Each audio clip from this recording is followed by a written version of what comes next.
Hi, I'm Jennifer Smith. And I'm Melva Jones. And we are Women's Health in Black and White. Today we had another viewer request. I was asked to talk about human papillomavirus and specifically the vaccine. Yeah. So we're treading into some controversial territory today, guys. And I'm going to tell you right off the bat that I am predisposed to like vaccines. I am not one of those people who thinks that the government is out to poison me or put a chip in my brain via vaccine. I think that vaccines save lives. I do too. So that, if you are an anti-vaxxer, you might want to just turn me off right now. And I mean, just because we feel we like vaccines, I mean, to each his own. It's up to you. It's your choice. It's totally fine if you don't get them. But they have proven to be helpful. So, you know, we're coming from not like just our personal opinions about it. It's like evidence behind vaccines, you know, as well. Years and years and years of evidence. So let's start by saying that what we're talking about is HPV, the human papillomavirus. Yeah.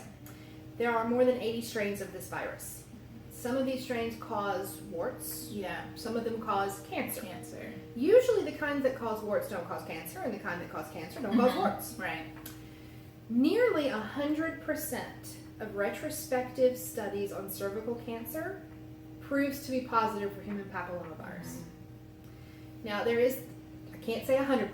There's always one of those weird, rare things that happen. But nearly 100% of retrospectively studied cervical cancer is human papillomavirus. And cervical cancer is one of those that doesn't have a lot of symptoms. It doesn't. You don't get pain. You don't get anything really until you're very advanced. Yeah, it sneaks up on you. And it is deadly. And this cancer is deadly for young women. So this is one of those things that before there was good testing for cervical cancer, that's what your pap smear is, by the way. Pap smear stands for, oh God, pap. Oh, it would have just been right there if I'd tried to do it before. I don't know if I'm saying Papanicolas. Yeah. It's a Greek physician, Dr. Papanicolas, who created the pap smear. And what it is a collection of cells from your cervix that get put under a microscope to look for abnormalities. That test in itself has saved millions of lives. It has. But this vaccine has the potential to save billions of lives. The vaccine was created more than 25 years ago, and it was tested on both boys and girls because the strains of cancer, the kinds of cancer that you can get from the human papillomavirus, don't just affect cervixes. You can have cervical cancer, vaginal cancer, vulva cancer, penile cancer, and cancer of the throat, tongue, and tonsils. There are 80 million people affected by the human papillomavirus right now today, and 14 million new cases every year. The vast majority of us have been exposed. Unless you're living like a nun, you have probably had human papillomavirus. The cool thing is our immune system can usually take care of it. So if I have a patient come in and have some cellular changes this year's pap, frequently if I check next year, it's fine. Especially if you're living clean, if you're eating well, if you're not a smoker, if you're taking care of yourself, your immune system is usually strong enough to take care of this, and it doesn't go on to become cancer. But if it does become cancer, there are 35,000 new cases of HPV-related cancer every year. It's not just women, it's girls and boys, just alike. The CDC recommends that this vaccine be started between approximately age 9, and it's given to boys and girls. If a child gets it before the age of 15, you need 2 shots. If you wait till after the age of 15, you need 3, and I honestly don't know why. This vaccine was in the trial stage for more than 12 years. There have been multiple studies done on this vaccine, more than 8, and more than 75,000 test subjects were studied. These are the adverse effects that were noted in the studies, more than 75,000. Pain and redness at injection site, swelling at injection site, slight fever, dizziness, nausea, vomiting, and headache. All of these were limited the day of injection. None of the studies identified any other long-term effects. Right. Now, recently, several countries in Europe, and notably Japan, has completely reversed its stance on recommending the HPV vaccine. Japan has stopped recommending it at all. Yeah. But this year, 2020, a study was concluded. The studies took 3 years.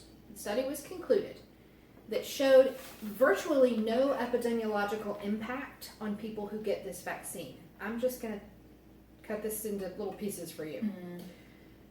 They studied 100,000 women aged 12 to 18.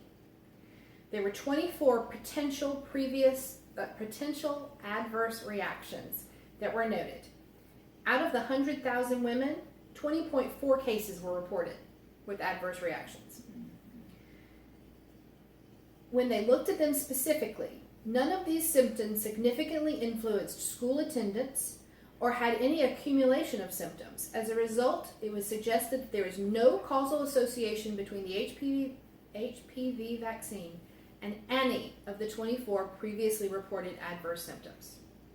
That wasn't done by the Japanese government, and if it had been, the Japanese government was opposed to the vaccine anyway. Right. It was done by an entirely independent company, and that was their conclusion.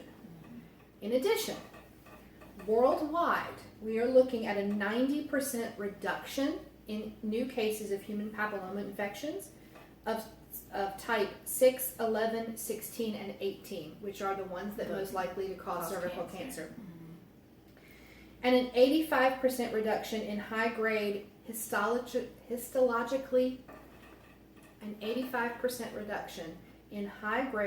histologically proven abnormal pap smears.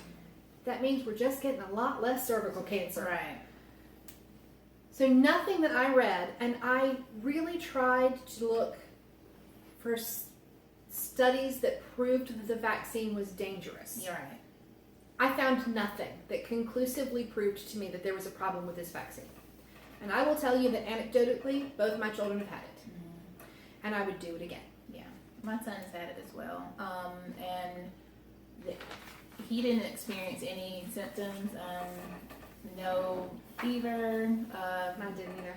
Injection site, no redness or swelling. You know, initially, of course, anytime you get a shot, it's gonna be painful for that. But he didn't complain of anything afterwards. Yeah. So. Yeah. We had a lot more complaints with the tetanus shot Right. than we had with this one. Yeah.